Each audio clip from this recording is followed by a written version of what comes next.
pour l'investiture et la procédure pour la sortie des responsabilités dans une ASBEL. Et vous pouvez vous renseigner auprès des instances appropriées pour avoir des informations là-dessus. Et pour l'instant, je ne vais pas trop commenter là-dessus, mais il n'y a rien d'illégal dans tout cela. Donc, ce qui signifie que pour nous, ce sont des choses mal comprises, par contre, mais qui finiront par se réglementer. Alors, vous parlez de procédure. Dites-nous comment on devient président de l'ERC. Eh bien, c'est très simple pour ceux qui connaissent le loi et le règle. Mais pour arriver à la tête d'une ASBEL, ça se fait dans une assemblée générale.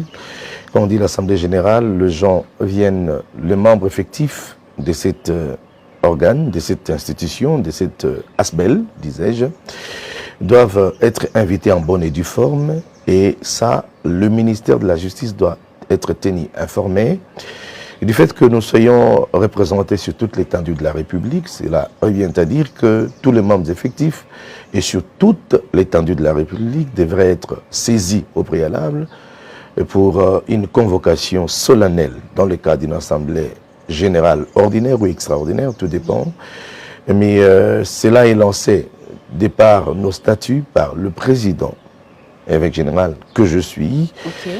Et après, il faudrait qu'il y ait une assistance impérative, un délégué du ministère de la Justice, forcément, parce que à mon cas, l'autre fois, c'était lors de l'Assemblée générale, c'était le secrétaire général lui-même qui était venu. Donc, ça peut être le responsable de l'administration, le ministre lui-même peut venir, ou quelqu'un d'autre, mais quelqu'un qui soit délégué du ministère de la Justice pour attester à l'ouverture de l'Assemblée générale l'effectivité de la majorité des membres effectifs. Il faudrait qu'ils disent, qu'ils prononcent après vérification que le quorum est atteint. Ce qui signifie qu'après les travaux, après les activités, à la fin de cette assemblée, il faudrait que ces derniers encore, c'est-à-dire le délégué du ministère de la Justice, attestent que les lois n'ont pas été violées et tout a été fait en bonne et due forme. Et c'est alors qu'on prononce cette phrase « je prends acte ». Celui qui prend acte, c'est le délégué du ministère de la Justice, parce que c'est une ASBEL. C'est comme ça que ça se passe pour toutes les ASBEL dans notre pays. Donc nous ne sommes pas une exception. Et je crois que de cette formulation, c'est par là que je suis passé. Tout celui qui, même mon prédécesseur est passé par là. Donc ça se passe toujours de cette manière-là.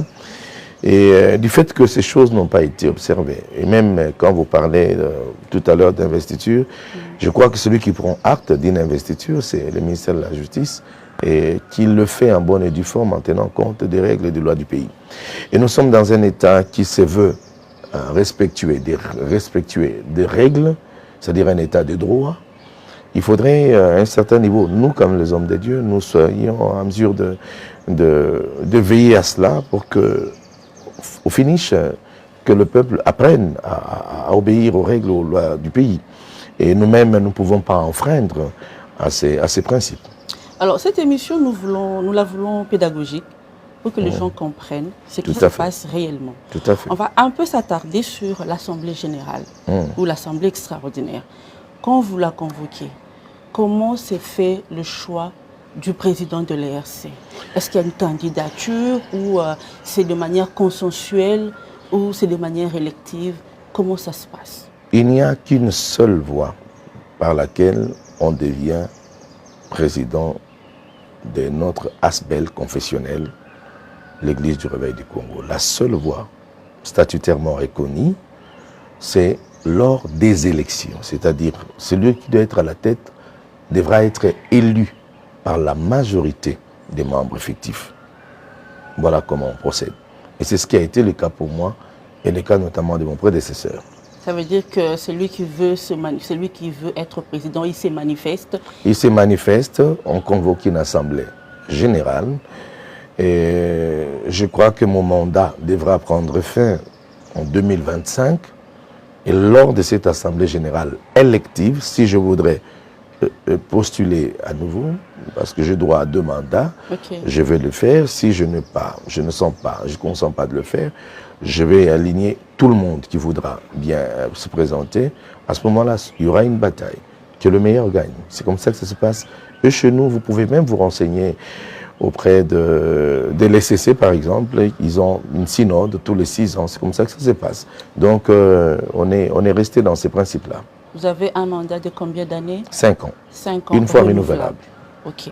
Alors, vos pères vous reprochent le clientélisme, le détournement. Comment vous réagissez face à ces griefs? Non, écoutez, les détournements, d'abord, on ne peut pas en parler parce que nous n'avons pas de subventions de l'État, nous n'avons pas de ressources qui nous donnent de l'argent, il n'y en a pas.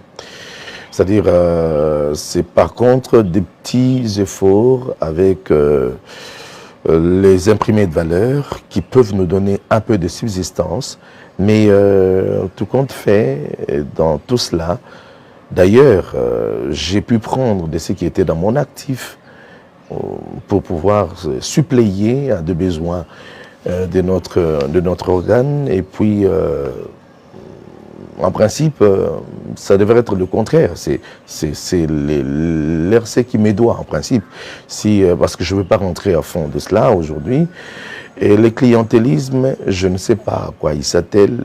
En tout cas, je n'ai aucune idée de cela. Ça dépend de celui qui l'évoque et comment il saura peut-être le justifier, mais je n'ai aucune idée. Je n'ai jamais vécu dans le clientélisme, mais ça ne m'arrange pas. Je n'ai rien à foutre avec. Excusez-moi, madame, parce que je suis un pasteur. Je préfère rester dans ma peau des pasteurs. Et je pense que s'il peut y avoir des reproches, peut-être que le sujet doit être ailleurs. J'ai suivi récemment, lors de cette fameuse investiture dont vous parlez, on dit que voilà, j'ai manqué du respect à quelques fondateurs, et ceci, voilà pourquoi, parce que j'ai leur ai manqué du respect, ils m'ont retiré la confiance et tout. Donc je crois qu'il y a encore un grief qui s'ajoute en fait. Donc ça c'est encore une autre paire de manches. Alors là, je ne sais pas non plus. C'est basé sur quoi? Alors, je suis tout simplement en train de m'étonner de tout ce qui se passe. Mais bon, tout compte fait, en tout cas, honnêtement, je ne me reproche de rien. Et j'ai demandé d'ailleurs que si cela pouvait arranger tout le monde, est-ce qu'on ne pouvait pas peut-être recourir à la voie judiciaire pour que peut-être qu'on établisse le fait et que la culpabilité de chacun soit établie. À ce moment-là, on aura un jugement qui soit équilibré et équitable.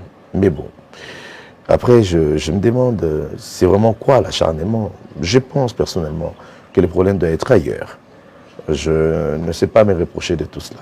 On parle même des changements des statuts clandestinement, mais je ne sais pas, je me retrouve pas, je ne sais pas quand est-ce que je le fais, alors que nos statuts ont été changés, ça fait 3 ans, lors d'une assemblée générale qui a décidé avec la majorité des membres effectifs. Mais je ne sais pas quand est-ce que, après cela, ça a été changé, accepté, acté, notarié même au ministère de la Justice. Et je ne me souviens pas, après cela, avoir encore demandé à ce que le statut vienne chez moi, que je travaille dessus, que je modifie quoi que ce soit. Vous allez voir avec tous les documents que je ne sais pas d'où viennent toutes ces choses, ces accusations.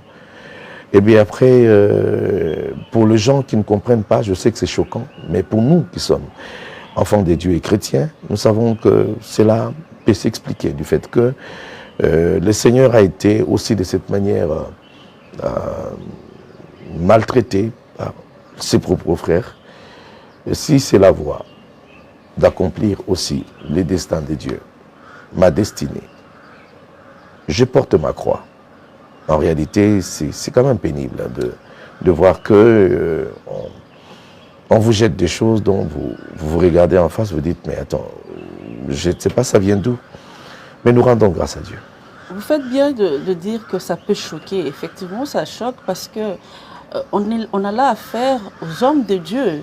Pourquoi recourir aux voies judiciaires si au sein de l'Église, on ne peut pas s'asseoir et trouver une solution à ce problème? Comment se fait la gestion au sein de l'ERC? Il est consensuel ou c'est le président qui décide de tout? Il y a l'exécutif qui travaille.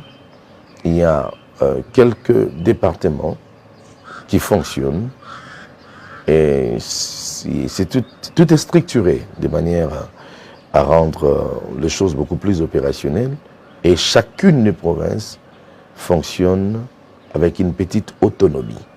Okay. C'est-à-dire, moi je suis au niveau national, il y a un président provincial ici, il y a dans toutes les 26 provinces les représentants.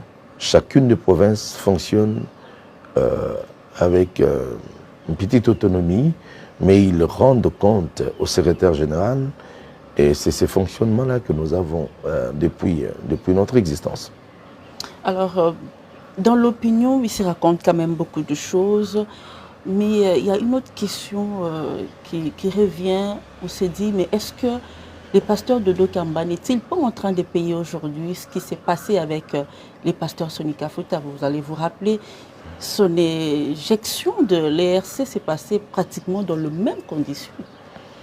Bon, écoutez, quelques-uns se le disent, mais bon, écoutez, je ne sais pas trop interpréter ce que les gens disent, mais tout ce que je sais, je n'ai jamais personnellement été en porte-à-faux quant aux règles et aux lois et aux statuts qui nous régissent. En plus, je ne fais pas partie des personnes qui ont jeté des pierres contre mon prédécesseur, Général Sonika Fouta, mais les choses se sont faites de manière à ce que, à mon retour de mon voyage des États-Unis, j'ai trouvé une disposition selon laquelle le ministère de la Justice, qui est notre responsable de tutelle, a lancé officiellement une convocation solennelle de l'Assemblée générale au cours de laquelle devrait sortir forcément un nouveau dirigeant à la tête de l'ERC. Et c'est là où j'ai dit, j'ai quelques projets, j'ai quelques idées que je peux amener au niveau de l'Église du Réveil. Je peux tenter ma chance, essayer de convaincre les gens qu'ils puissent me voter. Et c'est par là que je suis arrivé, ne connaissant pas les choses qui ont abouti à cette résolution, mais je me suis renseigné auprès de ces ministères qui est pratiquement habilité à réglementer les choses de notre côté, qui nous donne même le plein pouvoir d'exister et d'opérer. C'est par là que je suis entré. Contrairement à aujourd'hui où le ministère de la Justice ne reconnaît pas cette démarche qui est entreprise. Alors, je ne sais pas, ça va être acté et pris en ligne de compte sur base de quel fondement. Mais pour l'instant, les données sont tout autres. Ça, je peux vous le dire. La preuve en est que nos représentants de toutes les provinces, aucun d'entre eux n'est venu, n'a été invité pour assister aux assises de l'Assemblée générale. Tout a été fait par Kinshasa. Tout à fait. Tout à fait. Ça, vous pouvez, pour ne pas polémiquer là-dessus, parce qu'il y aura toujours des gens qui diront peut-être autre chose, mais vous pouvez vous renseigner auprès du ministère de la Justice, dans la deuxième direction culte et association. Allez, vous êtes des journalistes. Ce qui m'étonne, c'est que, des fois, ça m'écœure un peu de voir que le journaliste ne prenne pas soin de se renseigner à la source. C'est comme un groupe de gens qui se lèveraient pour dire, ben, écoutez, quelqu'un qui s'est dit, je deviens, on met désormais, tel devient cardinal pour le compte de l'Église catholique. Je crois qu'il y a quand même lieu de se renseigner auprès des instances appropriées pour vous donner des plus amples explications, informations fiables, je disais. Donc, mais quand vous le prenez à la foulée, c'est du sensationnel. Et du coup, il y a de ces journalistes qui malheureusement se basent sur l'infodémie. Et avec ça, c'est déjà une déviation et ça ne constitue pas les valeurs dans notre pays. Je crois qu'on peut facilement décourager de certaines personnes quand on est assez informé, quand on a toutes les informations qui vous permettent de baser votre publication, votre travail. Si on est venu vers vous, c'est d'ailleurs Notre démarche s'inscrit dans cette logique-là, d'avoir l'information à la source, avoir également votre son de cloche. Puisque vous avez parlé d'une procédure irrégulière d'investiture. Alors, dans les cas où le président de l'ERC commet quelques fautes de gestion, quelle est la procédure pour les destituer? Rien n'a été prévu dans ce sens. La loi est tacite là-dessus. Enfin, vos règlements sont tacites là-dessus. Nos statuts n'ont pas prévu ces choses. Et en plus, il y a l'essence d'honneur et des personnalités. Je vous l'ai dit, ça aurait été une faute qui touche à la doctrine, à l'éthique ou au bon fonctionnement de notre institution. Ça ne m'écoutera rien que de pouvoir démissionner, tourner le dos. J'ai bâti mon ministère, pas sur base de cette institution. Je sers Dieu avant d'arriver à la tête. Je le servirai, même après que j'ai tourné les dos à cette institution. Je sers mon pays par conviction, madame. Je sers mon pays par conviction, et parce que je n'ai que ce pays-là. Et je ne peux pas seulement le servir en étant à la tête de cette institution, je peux continuer à le servir même en étant en dehors. Et je ne veux pas m'imposer sur quoi que ce soit, mais tout ce dont j'ai besoin, c'est une petite... c'est-à-dire, j'évite d'employer des mots qui choquent, mais j'ai besoin quand même d'un sens des responsabilités de la part de tout le monde.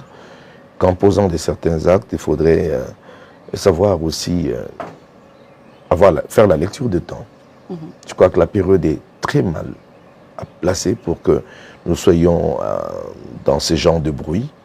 Je pense que le plus important, c'est l'équilibre du pays. Ce sont des élections qui sont déjà en cours. Et vous jouez quand même un rôle déterminant dans ce processus électoral. Absolument. Et le rôle que je jouais ensemble avec les autres confessions religieuses a donné un sens à ce que nous faisons et ça donne du respect à tous mes confrères, pasteurs comme moi. Ne serait-ce que pour ça, je pense que s'il pouvait y avoir même ma tête à chercher, ça aurait pu attendre. Ne serait-ce que le mois de janvier et puis on arrive à parler d'autre chose. Mais le soulever maintenant, vous avez l'essence de discernement, vous comprendrez que peut-être les intérêts ne sont pas collectifs, ne sont pas de tout le monde ou du pays, mais peut-être les intérêts sont purement égocentriques. On aura le temps de parler du processus électoral et du rôle que l'ERC joue, mais on aimerait savoir, pasteur Dodo Kamba, quelles sont les relations que vous entretenez avec vos pères? Des très bonnes relations. Des très bonnes relations. En plus, il faudrait le savoir que quand on parle de pères, si vous en avez 10 et que 2 sont frustrés et que 8 sont contents, je pense qu'il faudrait maintenant poser la question pourquoi les 2 sont frustrés. Et en plus, si vous faites un effort de pouvoir l'enlever de leur tête et qu'il y a une résistance, il y a de l'impasse, vous vous sentez que le raison des choses qui vous sont reprochées ne sont pas fondées, alors que ferez-vous à ce moment-là? Parce qu'aujourd'hui, les gens ne comprennent pas, mais je donne un peu du temps. Les jours qui viendront, le mois, les années qui viendront, les gens finiront par connaître ce que j'ai vécu, à quoi je suis réellement victime. Je suis une victime d'un complot et de certaines personnes. Et je ne pense même pas que mon vrai problème soit mes frères qui sont avec moi dans ma confession. Mais le problème est ailleurs. Mon combat est beaucoup plus grand que ça. Mais bon, malheureusement, oui, il y a des gens qu'on a dû utiliser par lesquels ces forces sont passées. Je suis en bataille avec de certaines forces extérieures et je suis conscient de ça. Mais pour moi, je pense que je ne joue que mon rôle. celui de pouvoir aider mon pays, apporter le meilleur de moi-même. Et j'ai toujours pensé que dans ce pays, tout le monde a droit de vivre, tout le monde a droit d'espérer. Et même l'étranger qui est dans ce pays a le droit de vivre et d'être sécurisé. Et je pense que ma lutte est beaucoup plus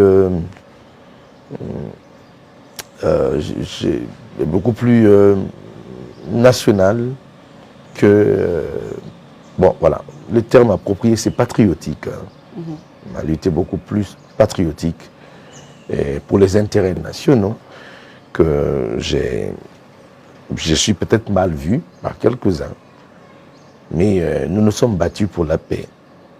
Et je ne veux pas moi-même être l'élément par lequel cette paix sera inquiétée. Mais le pasteur Dodo Kamba, vous dites bien, vous n'aimeriez pas être le canal par lequel la paix serait menacée, mais beaucoup le voient déjà comme ça. Vous vous rappelez, avec la désignation du président de la CENI, c'est l'ERC, l'Église de réveil du Congo, qui a fait, on va dire, comme un forcing pour que Denis Kadima arrive à la tête de la CENI. Et cela a même valu le retrait des églises catholiques et protestantes de confession religieuse. Est-ce que vous ne craignez pas de porter cette responsabilité? Je ne pense pas. Je voudrais vous demander de retirer à la mesure du possible un mot que vous avez dit, le forcing, lorsque nous travaillons pour la désignation du président de la CENI. Il n'y a pas eu de forcing de ma part, il y a eu tout simplement le rappel de droit de manière équilibrée. Parce que nous avons travaillé en bonne et due forme. J'ai été versé dans les écrits, dans nos textes, que à l'époque nous parlions de la charte. Et c'est ce que nous avons exhibé, qui nous a valu cette considération et cette attention de la part de la communauté nationale et internationale en même temps. Mais en ce moment-ci, je sais que ce qu'il faudrait faire en ce moment, c'est de consolider, d'essayer de garder, de protéger les acquis de notre plateforme, du travail que nous avons fait tous, celui de pouvoir amener le gens à voter, que les élections passent. Aujourd'hui, si l'on déstabilisait l'RC vraiment de manière aussi formelle, ça va coûter à ce travail que nous avons fait. Je crains fort que ça ne puisse pas jouer en faveur du pays. Et c'est pour cette raison que nous insistons que tous ces désordres, toutes ces tentatives ne puissent pas nous déranger, parce que les autorités du pays, en commençant par le ministère de la Justice, les autorités connaissent que les règles qui ont été enfreintes ne sont pas violables dans un pays qui se veut état de droit. Et ce n'est question que de rappeler à l'ordre des personnes. Je vous donne un exemple simple. Quand le ministère de la Justice, le secrétaire général, qui est le haut cadre administratif, c'est le patron de l'administration du ministère de la Justice, écrit, j'ai été saisi en ampliateur, écrit à ces personnes qui voulaient faire l'investiture que vous devez surseoir pour raison de permettre au ministre de pouvoir s'enquérir de la situation, savoir ce qu'il faudrait faire, et qu'ils ont bravé cette mesure. Ils l'ont même défié, disant que nous allons forcément le faire. Alors allez-y comprendre où est-ce que nous allons. Et cette manière nous dérange énormément. Nous dérange énormément. Et je crois qu'il faudrait que aussi les autorités du pays prennent à bras le corps de certaines choses et qu'elles puissent à leur niveau voir ce qu'il faudrait faire pour rappeler de certaines personnes à l'ordre. Je crois que nous ne sommes pas dans une jungle pour que tout le monde fasse régner sa propre loi. Et nous prêchons tous les jours. La justice élève une nation. La justice part de respect des règles et des droits établis qui constituent quelques éléments de la moralité et de la maturité d'un peuple.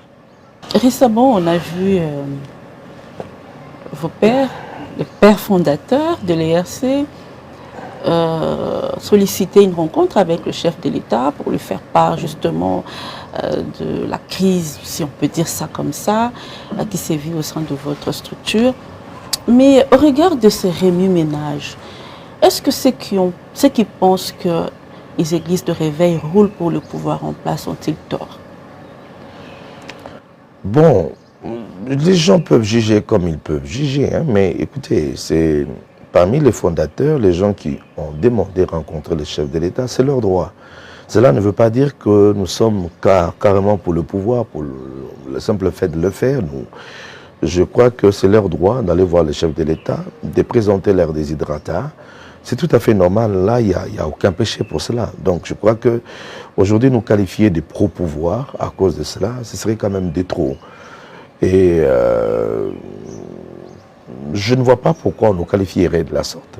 Aujourd'hui, moi, à la tête de notre institution et des autres confessions religieuses, on peut également demander une rencontre avec le chef de l'État. Il peut nous l'accorder quand il a le temps de le faire, mais cela ne fait pas forcément de nous du pro-pouvoir. Et je voudrais que les gens fassent quand même une différence et la part des choses. Le chef de l'État, il est chef de l'État pour tout le monde. Même ceux qui sont de l'opposition, ceux qui l'aiment et ceux qui ne l'aiment pas, il est le chef de l'État pour nous tous. C'est-à-dire tout le monde a le droit de le voir. Et aller le voir, c'est aussi peut-être un moyen d'entendre aussi sa sagesse quant à certaines règles, à certains principes. Et s'il nous accorde l'audience, c'est parfois pour nous écouter aussi et nous conseiller aussi. Je crois que, pour moi, ça n'a rien à voir avec tout cela, madame. Donc ceux qui disent ça ont tout faux. Ben oui, ils ont tort de le dire et il faudrait peut-être qu'ils revoient leur façon d'approcher les choses. Et après, si jamais un jour il est arrivé qu'il y ait un autre président, et nous ferons pareil. C'est comme ça. C'est le chef de tout le monde. Il a le devoir de s'occuper des affaires de son peuple. Donc, il n'y a aucun problème là-dessus. Ok. Alors, je l'annonçais tout à l'heure, on va également parler du processus électoral en cours. Dans pratiquement un mois et demi, les Congolais seront appelés à aller voter.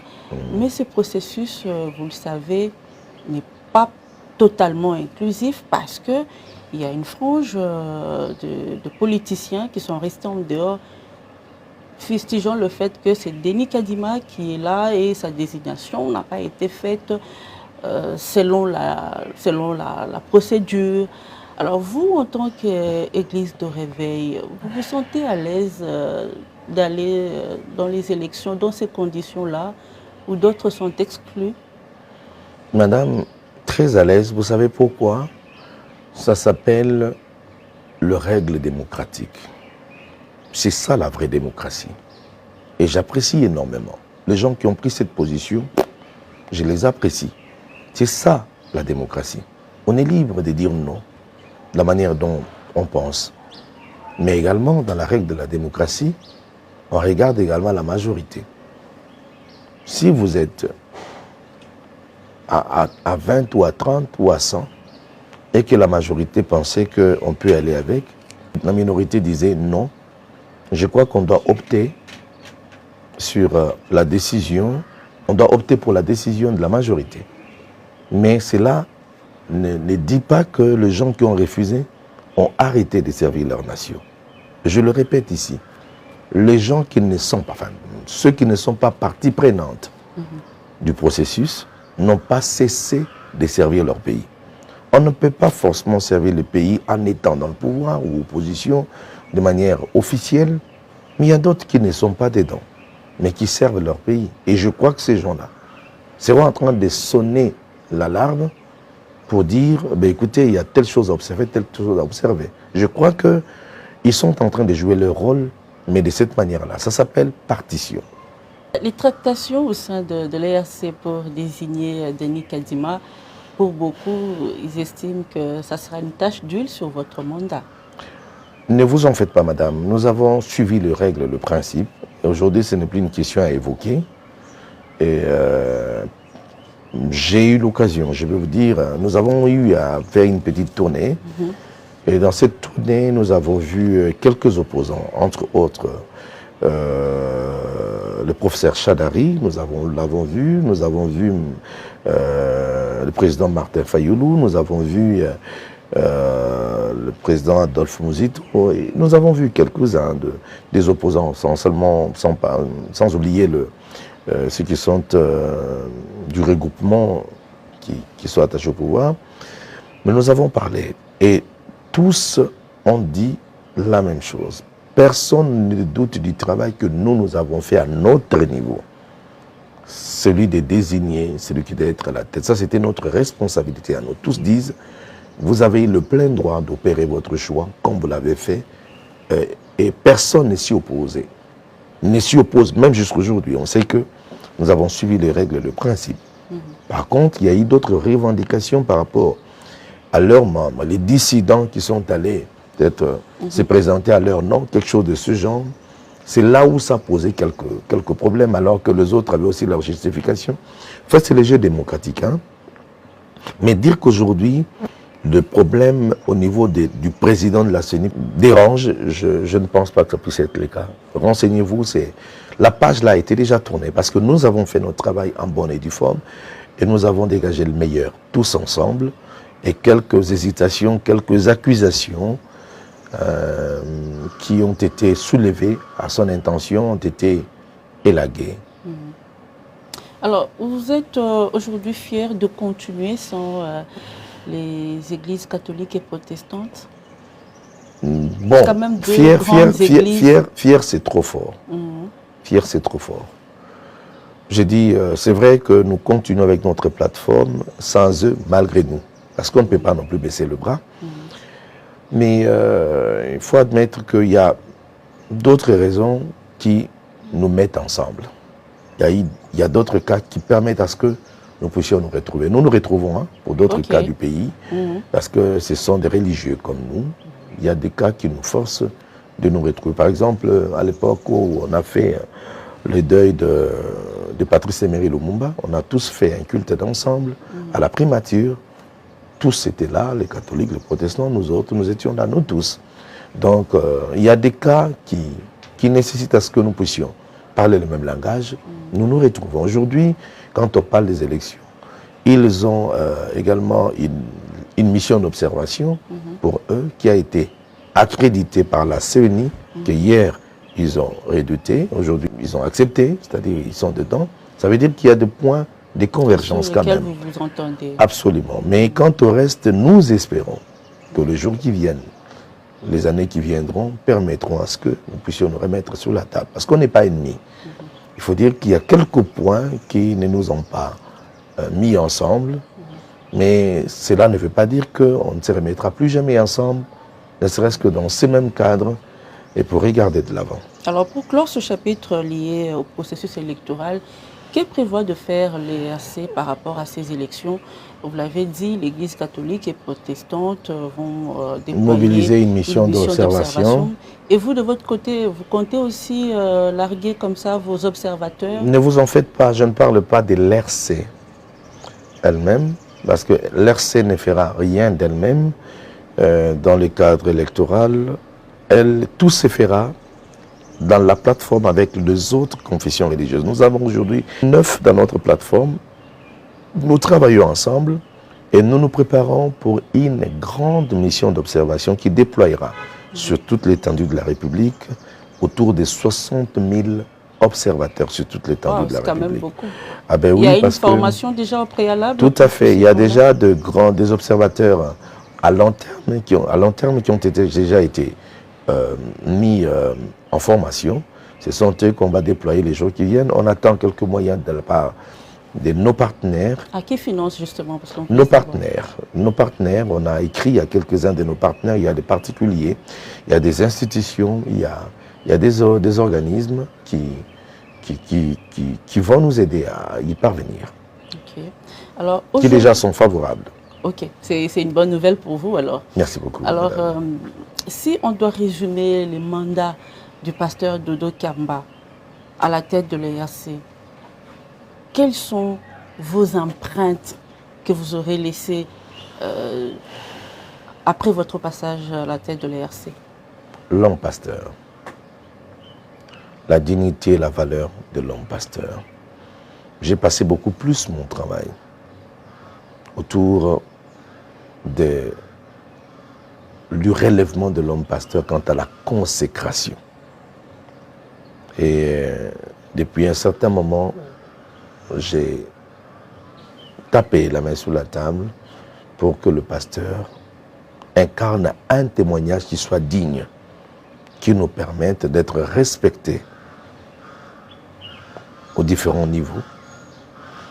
Et ce travail a atteint un niveau très avancé, je ne peux pas dire que c'est terminé totalement. Et en plus de cela, notre administration avait beaucoup de soucis. Du genre? Du genre, même le petit moyen pour avoir des tables pour recevoir des personnes, on n'en avait pas, nous les avons mis et nous avons aujourd'hui nos documents certifiés et sécurisés. On ne peut pas le pirater. À l'époque, les gens achetaient nos documents partout, sur toute l'étendue de la République. Chacun le faisait dans des cyber et peu plus partout. Actuellement, ce n'est plus le cas. Personne ne peut pirater nos licences, nos documents pour appartenir à l'ERC. Du côté administratif, nous avons quand même eu un peu de l'avancée. Et le reste des choses, c'est purement à l'interne. Nous avons opté pour le respect des lois établies. Ça fait jour pour jour 3 ans que nous respectons le rapport annuel de notre existence auprès du ministère de la Justice et nous le déposons chaque année et nous respectons cela. Nous sommes en ordre avec ça et c'est par contre le moyen qui nous manque pour mettre sur pied d'autres projets. Et nous avons écrit au ministère des Affaires foncières pour pouvoir nous faciliter quant aux terres et quelques propriétés qu'on disposerait à l'église du Réveil pour, serait-ce que, ériger nos bâtiments pour nos universités et le reste. Ils ne nous ont toujours pas répondu jusqu'ici. Ah, parce que vous avez des projets de construire des écoles, des universités. Tout à fait. On a écrit, mais on n'a toujours pas de réponse jusqu'à aujourd'hui. Donc l'on comprend aussi, le pays est peut-être préoccupé par beaucoup d'autres choses. On attend.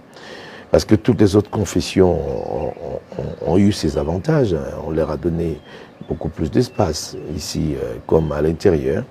Et nous avons demandé la même chose, qui jusqu'à aujourd'hui tarde. On est parfois marginalisé comme ça, mais que voulez-vous? On fait avec ce qu'on peut. Donc, comme disent le français, à l'impossible, nul n'est tenu. Comment vous entrevoyez l'avenir de l'ERC? Très meilleur. Si jamais on nous donnait l'occasion de faire appliquer le principe et le règle. Et j'ai longtemps demandé à ce que l'on nous donne la liberté de la régulation par rapport à...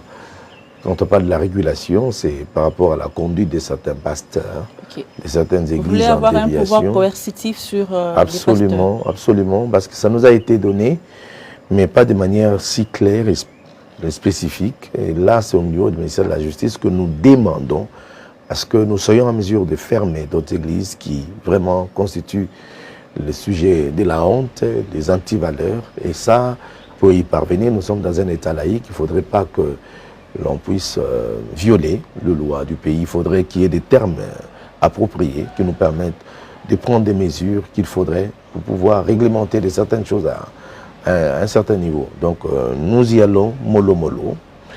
Je crois que dans l'avenir, on pourra bien faire les choses comme ça se passe au Rwanda, en Angola et en Afrique du Sud. Et tous ces désordres que nous voyons, quelqu'un s'élève, il défie les autorités, faire ceci. Ailleurs, ça n'existait pas parce que les choses ont été réglementées. Le pouvoir, le plein pouvoir a été donné à ceux qui sont habilités et censés réglementer le cas de leur secteur. Alors, votre mandat court jusqu'en 2025. Vous pensez vous représenter à nouveau? Bon, vous savez qu'avec tout ceci, je ne sais pas. Si ma communauté m'a encouragé de le faire, je le ferai. Si ma communauté, ma famille me dit de ne pas le faire, je ne le ferai pas. Tout dépendra, et de l'orientation également de Dieu. Et dans l'entretemps, vous savez que j'ai aussi la liberté de démissionner quand je veux. Ça aussi, c'est une voie. C'est aussi une option. C'est aussi une option. Donc, je tiens à ma dignité, à mon honneur. Quand je le dis, parfois ça me donne des larmes aux yeux. De toute ma vie, on ne m'a jamais insulté comme je l'ai vécu depuis un certain moment. Et j'ai toujours veillé sur ma dignité. J'ai servi Dieu plus de 2 décennies dans ce pays. Je n'ai jamais été un sujet d'opprobre et de déshonneur pendant plus de 2 décennies. J'ai toujours veillé sur mes valeurs, ma vie. Mais depuis que je suis arrivé à la tête de l'RC, voulant bien faire les choses, j'ai vécu l'infernal. Et à un certain moment, ça devenait très dur pour moi. Mais tout compte fait, j'ai tout encaissé. Et j'ai eu le temps de prier, de pardonner à ceux qui le font. Et je le fais pour l'amour de mon pays. Parce que je connais mon rôle à jouer dans cette nation. Et je le joue. Et je pense que j'ai hâte de tourner les dos à cette page. Parce que je sens que j'ai beaucoup de choses à faire encore. L'année 2023 a été particulièrement difficile pour vous. Pénible même. J'ai été empoisonné. Vous étiez malade. J'ai été empoisonné. J'ai vécu le calvaire. J'ai failli laisser mes petits-enfants. Mes enfants tout petits. Et tout ça, c'est à cause de quoi? Je ne sais pas. Et c'est parfois pénible de vivre de certaines choses, mais bon, que voulez-vous? Quand on connaît son rôle, parfois, on se fortifie. Mais je dois admettre, madame, que mon éducation ne m'a pas permis de franchir de certaines limites. Et après, je me demande si je suis où. Mais c'est ma propre honte, parce qu'il s'agit de mes frères. Il s'agit de gens qui partagent la même foi que moi. Parfois, j'ai honte de le dire à haute voix. Mais n'est-ce pas que dit-on, le linge est sale, c'est la bonne famille. Je pense que Dieu nous donnera le jour, le moyen de pouvoir régler ces choses à l'interne pour que chacun comprenne que nous avons également le ciel à gagner et qu'à un certain moment, il faudrait aussi être sûr dans sa conscience, dans tout ce qu'on fait. Est-ce qu'on n'est pas en train de frustrer Dieu? Est-ce qu'on a vraiment besoin du concours du ciel? Et après, on croise les bras, on ne sait rien faire, on fait avec. Pasteur Dodo Kamba, merci de nous avoir ouvert les portes de votre résidence pour cette émission. Je vous accorde 1 minute, un message à toute l'opinion qui vous suit en ce moment, l'opinion nationale comme internationale, parce qu'on est capté dans le reste du pays et en dehors du pays également. Si j'ai un message, pour l'instant, je dirais à tout celui qui me suit, apprenez à vous pardonner réciproquement et aimer ce pays. Aimez-vous les uns les autres.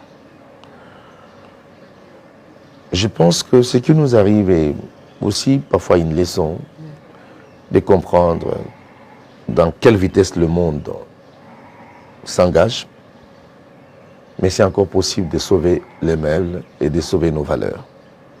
L'Église du Réveil du Congo est tenue servir d'exemple. Nous allons nous battre pour que les valeurs soient privilégiées et les vertus que nous incarnons au nom du Dieu de la Bible et de la parole de Dieu que nous enseignons. Soyez en paix. Et ce qui nous préoccupe, ce sont des élections. Nous voulons que le pays soit dans la quiétude jusqu'à ce que cette étape passe. Il peut y avoir des malentendus entre 2 frères, mais ils finissent par s'entendre. Nous finirons par nous entendre. Ne vous en faites pas. Ceux qui sont choqués par ce qui se passe au milieu de nous, nous vous présentons nos excuses. Ce sont des choses qui n'auraient pas pu être à votre portée. Mais malheureusement, aujourd'hui, nous sommes dans un siècle des réseaux sociaux. Beaucoup de choses vont vite, mais nous allons arranger ces choses. C'est au sein de nous-mêmes. Il y a beaucoup plus de choses qui sont il y a des choses qui sont beaucoup plus importantes. Et que par rapport à ce qui nous sépare, c'est ce qui attire l'attention de quelques-uns. Que Dieu vous bénisse. Voilà, c'est sur ces paroles de paix prononcées par le pasteur Dodo Kamba. Dans un entretien, vous l'avez compris, vraiment à cœur ouvert. Nous vous disons merci et c'est la fin de cet entretien. Je vous retrouve très prochainement pour d'autres numéros. Merci.